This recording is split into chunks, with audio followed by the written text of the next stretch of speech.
We've got about 50% of our elementary school students statewide accessing some in-person instruction right now.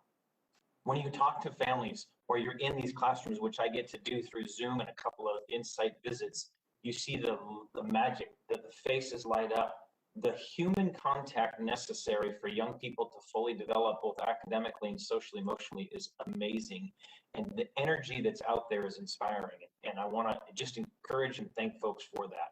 We've got about 40% of middle school students who have had that opportunity, and about 30% of high school students are getting some in-person instruction every week. We've got to do better, we've got to do more, and we've got to make it ubiquitous. The entire system of public education needs to be accessible for students. As you heard the governor, it's will largely be hybrid. Given some of the physical distancing requirements that are being reviewed by both the CDC and our public health officials here, it means not every student every day, all day. It means all students the opportunity to do some in-person learning in their facilities. The pandemic, as the governor has indicated, has had a profound mental health impact on students, and I think there will be more information about that in the next week or two to really help folks understand, including some guests we have here today that will describe more specifically the impacts that they've observed.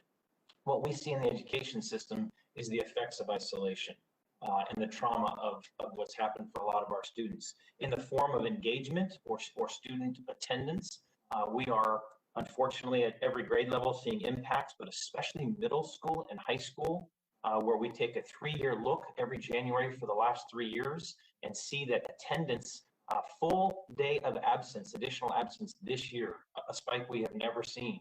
You extrapolate that over the duration of a school year, you're talking about 9 or 10 more days of absence for the typical middle school student or more, and a very similar pattern in high school.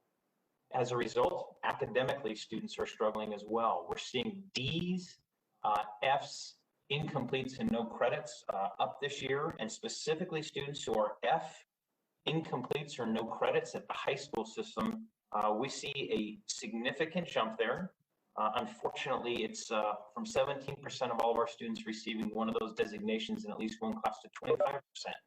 So 1 out of every 4 students in the state of Washington is not getting high school credit for 1 or more classes